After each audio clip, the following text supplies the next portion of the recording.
รียนเท่าไหร่เด้อ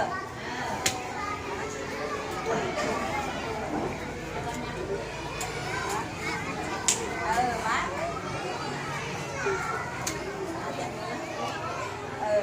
จะเล่าไว้เดินไล่อยู่เนี่ยมาก็มาไว้ไว้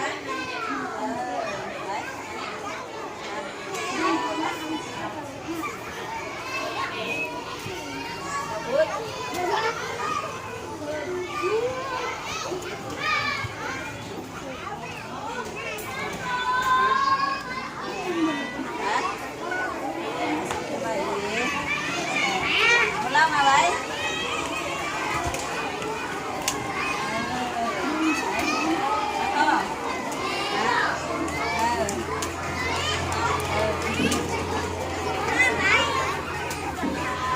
ตาเน่ตำกันเลยต้องเบื่อ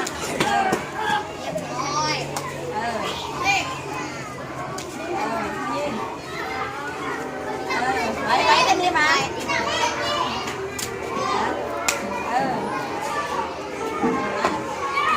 ไว้แล้วข้าวของทำตัวไปย่างพี่ยง